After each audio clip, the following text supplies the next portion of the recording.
하나님으로부터 특별한 은혜를 받았음에도 불구하고 그 은혜를 무시하고 금송아지를 만들어서 우상을 숭배했을 때에 하나님은 그들에게 진노하셨습니다. 하나님의 진노가 무엇입니까?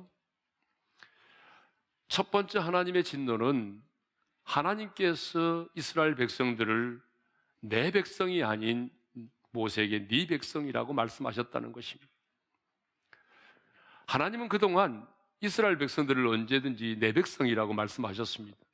그런데 그들이 하나님의 은혜를 무시하고 우상을 숭배했을 때에 하나님은 이제 너희들은 내 백성이 아닌 내 백성이라고 말씀하셨습니다. 더 나아가서 내 백성이 부패하였도다라고 말씀하셨습니다. 이 부패했다라고 하는 말이 무슨 말입니까? 사악하게 행동했다, 그런 말이죠. 또 하나님은 그들에게 뭐라고 말씀하셨습니까? 목이 뻣뻣한 백성이다라고 말씀하셨습니다. 목이 뻣뻣한 백성이다라고 하는 말은 목이 곧은 백성이다, 그 말이죠. 하나님은 어떤 사람에게 목이 곧은 사람이라고 말씀하셨나요? 하나님께서 말씀하신 목이 곧은 백성은요, 하나님의 은혜를 무시하고 우상을 숭배하는 자들이었습니다. 그리고 자신의 의로움을 드러내는 사람이었습니다. 이스라엘 백성들이 요단강을 건너서 가나안 땅에 들어가서 가나안의 원주민을 몰아내고 그 땅을 차지할 수 있었던 것은 오직 하나님의 은혜였습니다. 그럼에도 불구하고 그들은 하나님의 은혜를 잊어버리고 자신들의 공의로 말미암아 그 땅을 차지할 수 있게 되었다라고 생각을 했던 거죠. 하나님은 그러한 백성들에게 뭐라고 말씀하셨냐면 신명기 9장 6절에 보게 되면 너는 목이 곧은 백성이라고 말씀하셨습니다. 하나님은 목이 곧은 자를 미워하십니다. 싫어하십니다. 그래서 목이 곧은 자와는 동행하지 않으시고 잠언에 보게 되면 목이 곧은 자는 갑자기 패망한다라고 말씀하셨습니다. 그래서 우리는 목이 곧은 사람이 되면 안 됩니다. 그런데 우리는 타락한 재성을 갖고 있기 때문에 내 자신도 모르게 탐욕의 지배를 받을 때가 있고 내 자신도 모르게 내 자신의 의로움을 드러내 보일 때가 많다는 것이죠. 그러므로 우리가 전쟁에서 승리하면 그 적장을 발로 밟듯이 우리는 우리 스스로 내가 목이 곧은 백성이 되지 않도록 하기 위해서 내 목을 스스로 밟아야 한다는 것이죠. 내 목을 밟는다고 하는 게 뭐죠? 그것은 바로 바울이 말했던 것처럼 우리 안에 있는 탐심과 정욕을 십자가에 못 박는 것입니다. 날마다 내 자신을 쳐서 복종시키는 삶을 살아야 여러분 우리가 목이 곧은 백성이 아닌 겸손한 사람으로 살아갈 줄로 믿습니다. 오늘 역시 하나님의 진노에 대해서 여러분과 함께 나누고자 합니다. 본문 10절을 우리 한번 다시 읽겠습니다. 다 같이 시작. 그런즉 내가 하는 대로 두라. 내가 그들에게 진노하여 그들을 진멸하고 너를 큰 나라가 되게 하리라. 여러분 하나님이 얼마나 화가 나셨으면 이런 표현을 쓰셨겠습니까? 내가 하는 대로 두라. 내가 그들을 진멸하시겠다라고 말씀합니다. 이렇게 성경에는 하나님의 사랑과 하나님의 용서보다도 하나님의 진노가 더 많이 기록되어 있다는 것입니다. 하지만 성경에 하나님의 사랑보다 하나님의 진노가 더 많이 기록되어 있다고 해서 하나님의 진노가 하나님의 사랑보다 크다고 하는 말은 아닙니다. 하나님의 심판이 하나님의 사랑보다 더 중요하다는 말도 아닙니다. 분명한 것은 하나님의 사랑이 하나님의 진노보다 크다는 사실입니다. 아멘 안 하십니까? 하나님의 진노가 임하기를 원하십니까? 하나님의 진노가 성경에 그렇게 많이 기록되어 있지만 분명한 사실은 하나님의 사랑이 하나님의 진노보다 크다는 사실입니다. 하나님의 용서가 하나님의 심판보다 크다는 사실입니다. 그럼에도 불구하고 우리가 알아야 될 사실은 우리 하나님은 진노하시는 하나님이시라는 것입니다. 그래서 성경에 이렇게 하나님의 진노와 심판에 대한 구절들이 많은 것이죠. 그런데 우리는 하나님의 진노에 대해서 침묵을 하려고 합니다. 하나님의 사랑과 하나님의 자비와 하나님의 용서에 대해서는 묵상도 하고 가르치기도 하고 알려고도 하지만 하나님의 진노, 하나님의 심판에 대해서는 알려고도 하지 않습니다. 묵상도 하지 않습니다. 가르침을 받으려고도 하지 않습니다. 그 이유는 모든 사람들이 하나님의 진노, 하나님의 심판에 대한 메시지를 좋아하지 않고 별로 듣고 싶어 하지 않기 때문입니다. 그러나 분명히 알아야 될 사실은 하나님의 사랑이 하나님의 성품이듯이 하나님의 진노 역시 하나님의 성품이라는 사실입니다. 그러므로 하나님의 사랑과 하나님의 자비와 하나님의 용서가 강조되듯이 교회에서는 하나님의 진노도 하나님의 심판도 더불어 가르쳐지고 더불어 설교되어야 된다는 것이죠. 그런데 현대교회는 하나님의 진노와 하나님의 심판에 대해서는 침묵하려고 합니다. 여러분, 구원이 뭡니까? 하나님의 진노, 하나님의 심판으로부터 자유함을 얻는 것이, 그것이 바로 구원 아닙니까? 그렇다면 하나님의 진노와 하나님의 심판을 모른다면 어찌 그 사람이 구원을 받을 수 있겠습니까? 그러므로 더 이상 교회는 하나님의 진노와 하나님의 심판에 대해서 침묵해서는 안 됩니다. 그런데 많은 사람들이 하나님의 진노를 말하고 하나님의 심판을 이야기하면 이렇게 반문을 많이 합니다. 여러분, 인터넷 들어가 보면 이런 글들이 도배되어 있어요. 하나님의 사랑의 하나님이시라면서 사랑의 하나님이신 그분이 어찌 자신을 믿지 않는다고, 우상을 숭배한다고, 자기 형상대로 진 인간을 하나님이 진노하시고 하나님이 심판하실 수 있단 말인가? 어떻게 하나님이 자신을 믿지 않고 우상을 숭배한다고 그래서 그 사람을 지옥에 멸할 수 있단 말인가? 나는 그런 하나님 믿지 않는다라고 말하죠. 여러분, 그런 얘기는 많이 들어보셨을 겁니다. 그런 글들은 인터넷에 들어가면 도배되어 있습니다. 그런데 여러분, 그렇게 말하는 사람은 두 가지를 몰라서 그렇습니다. 두 가지를 몰라서 그래요. 첫 번째가 뭔지 아세요? 하나님의 성품을 모르기 때문에 그렇습니다. 우리 하나님은 사랑의 하나님이십니다. 믿으시면 아멘 합시다. 우리 하나님은 사랑의 하나님이십니다. 그러나 사랑의 하나님이실 뿐만 아니라 우리 하나님은 공의의 하나님이십니다. 공의의 하나님이시기 때문에 그분은 반드시 죄를 보시면 그 죄에 대해서 진노하셔야 되고, 그리고 반드시 그 죄값을 물으셔야 되고, 그 죄에 대해서 심판을 하셔야만 하는 것입니다. 여러분, 거룩하시고 공의로우신 하나님이 그 죄를 보시고도 침묵하신다고 한다면 그분은 의로우신 분이 아니죠. 그러니까 우리 하나님은 공의로우신 분이기 때문에 반드시 그 죄에 대해서는 진노하실 수밖에 없는 것이고, 반드시 그 죄에 대해서는 심판하실 수밖에 없는 것입니다. 하나님의 성품입니다. 두 번째는 언약을 모르기 때문에 그렇습니다. 하나님과 맺은 언약을 모르기 때문에 그렇습니다. 우리가 하나님의 진노, 하나님의 심판을 온전히 이해하려면요, 이 언약의 관점에서 많이 이해가 될 수 있습니다. 그러니까 하나님과 우리가 맺은 언약을 통해서만이 하나님의 진노와 하나님의 심판을 온전히 이해할 수 있다, 그 말입니다. 여러분, 성경을 보게 되면 끊임없이 하나님은 우리 인간들과 언약, 계약을 맺으셨습니다. 그래서 성경을 우리가 언약의 책이라고 말합니다.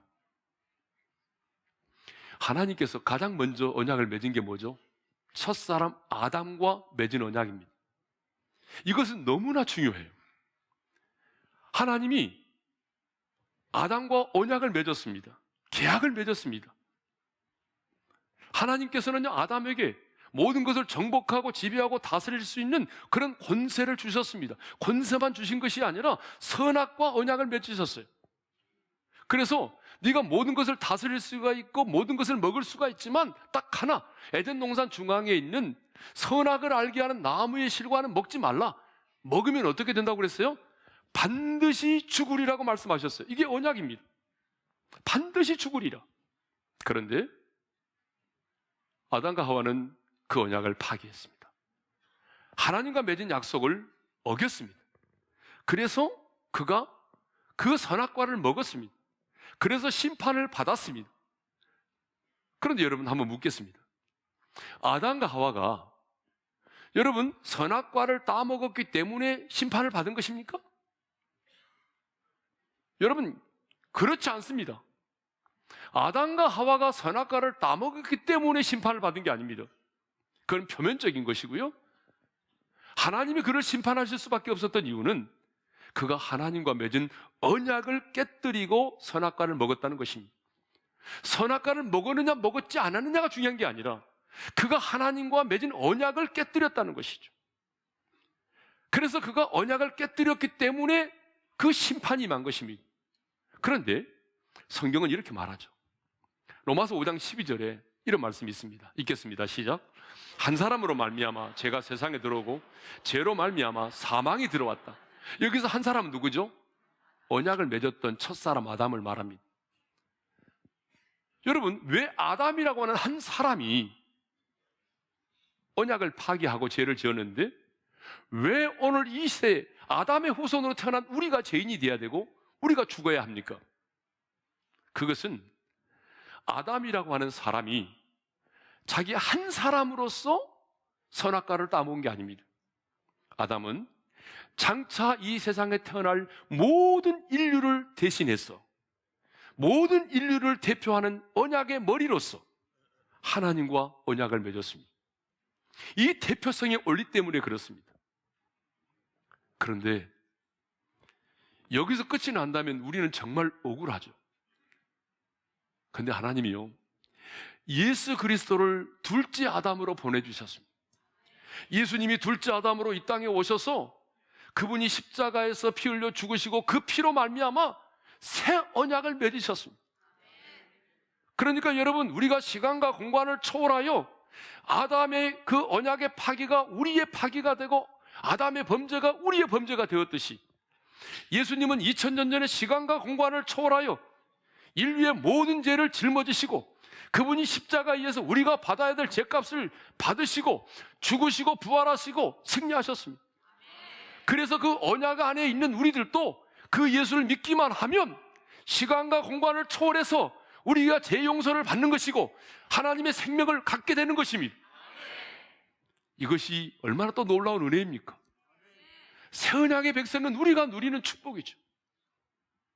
다시 본문으로 돌아가겠습니다. 10절을 읽겠습니다. 다 같이 시작. 그런즉 내가 하는 대로 두라. 내가 그들에게 진노하여 그들을 진멸하고 너를 큰 나라가 되게 하리라. 정말 하나님이 대단히 화가 나셨습니다. 왜 이렇게 하나님이 진노하십니까? 그 이유는 그들이 당신과 맺은 언약을 파기했기 때문입니다. 그것도 불과 여러분 40일 전에 하나님으로부터 계명을 받았습니다.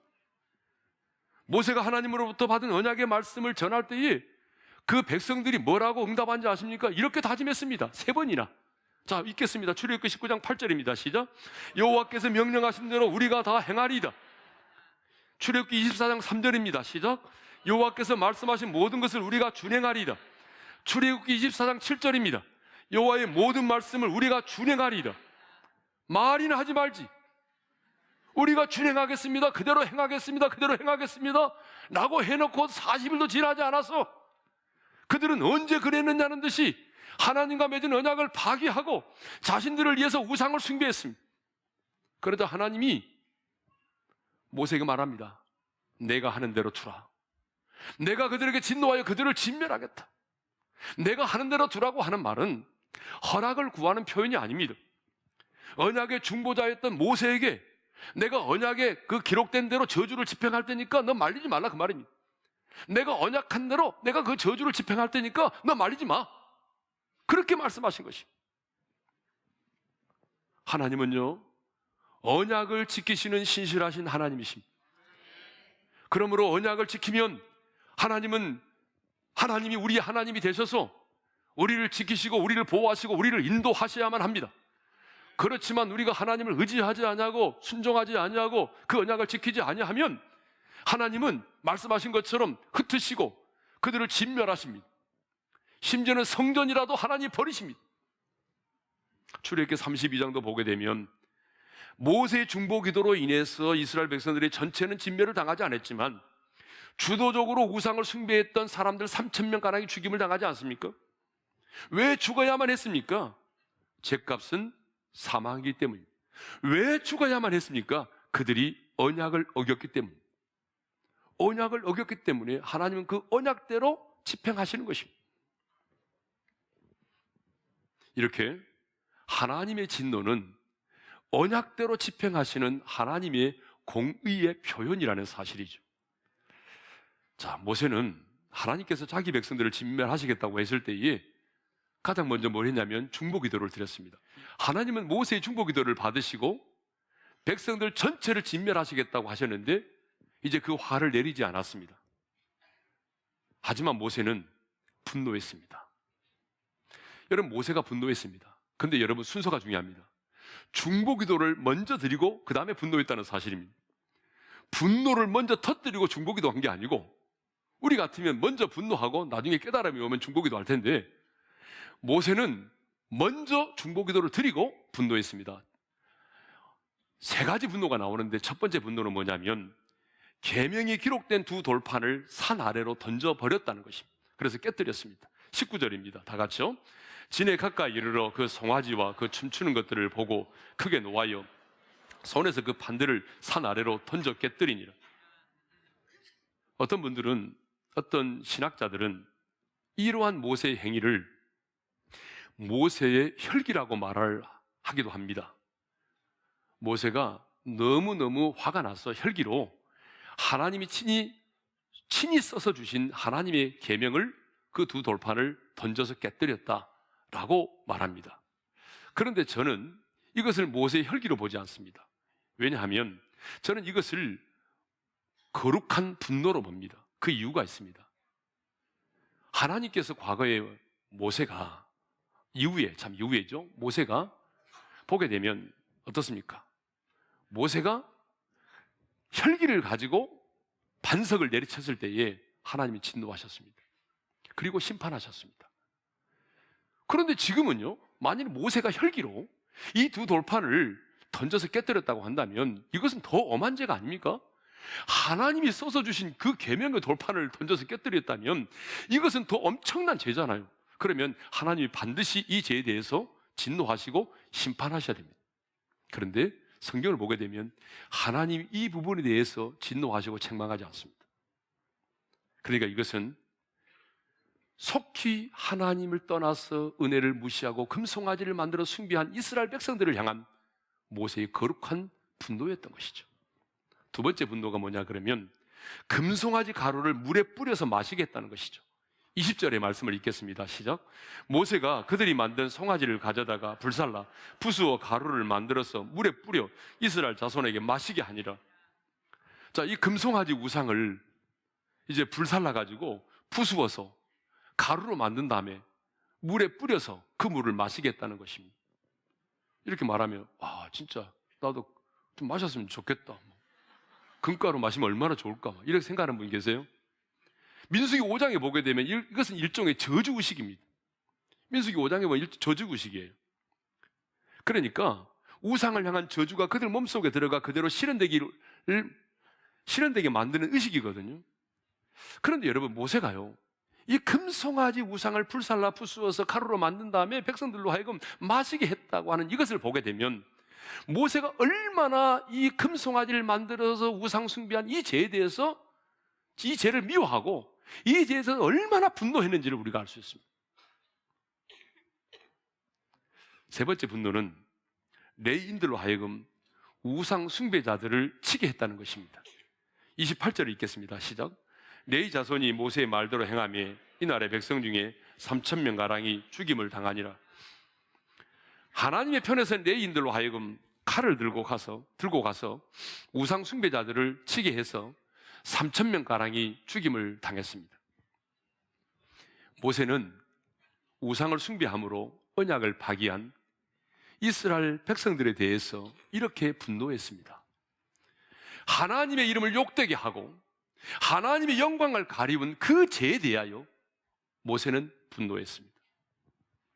그런데 이 모세의 분노가 하나님의 분노를 누그러뜨렸고 이 모세의 분노가 이스라엘 백성들을 살렸다는 사실입니다.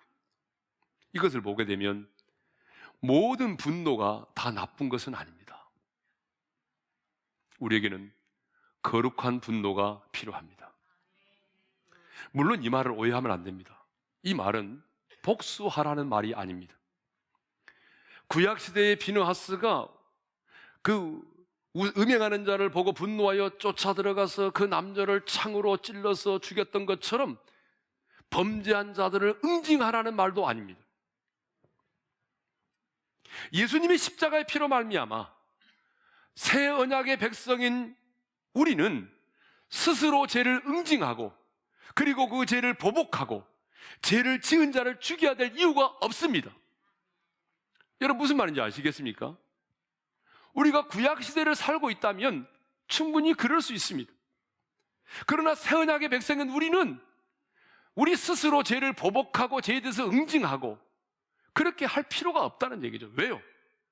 하나님의 아들 예수님이 2000년 십자가상에서 그 모든 죄값을 완벽하게 치르셨기 때문입니다. 그러니까 여러분의 가족 중에 누군가가 죄를 지었는데 여러분이 그 죄에 대해서 응징한다고 해서 그 죄값이 치러지는 게 아니잖아요. 여러분의 복수와 응징으로 죄 문제가 해결되는 게 아니잖아요. 그러니까 여러분 우리는 그 죄에 대해서 응징하고 복수하고 그렇게 할 필요가 없다는 것입니다. 하지만 우리는 하나님의 자녀로서 죄로 인하여 하나님의 영광이 가려지고 하나님의 명예가 손상될 때에 우리는 거룩한 분노를 가져야 됩니다. 왜 아멘을 안 하십니까? 세상의 정치 권력자들에 의해서 하나님의 나라가 침해를 당하고 창조의 질서가 깨뜨림을 당할 때 우리는 거룩한 분노를 가져야 합니다. 우리 예수님도 예루살렘의 성전이 장사치들의 소굴로 바뀌었을 때 분노하셨습니다. 노끈으로 채찍을 만드사 양이나 소를 다 성전에서 내쫓으시고 여러분 돈 바꾸는 사람들의 돈을 쏟으시고 그리고 그 상을 엎으시고 내 집은 만민의 기도하는 집인데 너희가 강도의 소굴로 만들었도다라고 책망하셨습니다. 분노하셨습니다. 다윗은요 어린 소년이었지만 골리앗이 여호와 만군의 여호와의 하나님의 이름을 모욕할 때 다윗은요 그 거룩한 분노를 가졌습니다. 골리앗이 나타나서 여호와 만군의 여호와 하나님의 이름을 모욕할 때에 다른 사람들은 분노를 갖지 않았어요. 그런데 다윗은 거룩한 분노를 가졌습니다. 그래서 물맷돌을 가지고 나아갔어요. 바울 역시 아덴에 갔을 때에 온 성 그 아테네에 이름도 알 수 없는 수많은 우상들로 가득 차 있을 때에 그 우상들을 바라보면서 바울이 격분했다라고 말하고 있습니다. 사도행전 17장 16절입니다. 다 같이요. 바울이 아덴에서 그들을 기다리다가 그 성에 우상이 가득한 것을 보고 마음에 격분하여. 그런데 여러분들은 그런 우상들을 보고 마음에 격분한 적이 있습니까? 아니 여러분은 여러분 안에 그 탐심이라고 하는 우상을 보고 내 안에 있는 탐심이라는 우상의 실체를 보고 여러분 거룩한 분노를 느낀 적이 있습니까? 하나님의 거룩하신 이름이 모욕을 당할 때 여러분 거룩한 분노를 느낀 적이 있습니까? 하나님께만 드려지는 그 찬송가를 개사를 해가지고 여호와 하나님의 이름을 망령 때 일컬을 때 여러분들은 그것을 들으면서 여러분 거룩한 분노를 느낀 적이 있습니까? 내 가정을 무너뜨리고 내 자녀를 농락하는 어둠의 권세를 보면서 여러분 거룩한 분노를 느낀 적이 있습니까? 우리에게는 거룩한 분노가 필요합니다. 그런데 사람들은요 나의 욕구로 인한 분노를 거룩한 분노로 착각할 때가 있습니다. 나의 욕구로 인한 분노인데 그것을 거룩한 분노로 이장할 때가 있습니다. 많은 경우에 우리는 누군가가 나를 공격하거나 내가 원하는 것을 하지 못하고 내가 원하는 것을 얻지 못할 때 분노합니다. 그러나 여러분 이 분노는 내 인격을 파괴하고 내 영혼을 병들게 하고 우리가 사는 세상을 파괴시키고 사탄으로 하여금 틈을 타게 만드는 것입니다. 그러므로 우리에게는 내가 기준이 되고 내가 중심이 되는 분노가 아닌 하나님으로 인한 분노, 죄로 인한 분노, 이 분노가 있어야 한다는 그 말이죠. 왜냐하면 이 거룩한 분노가 있어야 영적 전쟁을 치열하게 치를 수가 있는 것입니다. 여러분, 우리 안에 이 거룩한 분노가 없는데 어떻게 영적 전쟁을 치릅니까? 우리 안에 이 거룩한 분노가 있어야 의로우신 하나님을 내가 닮아갈 수 있는 것입니다. 저는 우리 어린애 성도들 마음속에 이 모세가 가졌던 거룩한 분노, 다윗이 가졌던 이 거룩한 분노, 바울이 가졌던 이 거룩한 분노가 우리 안에 있기를 바랍니다.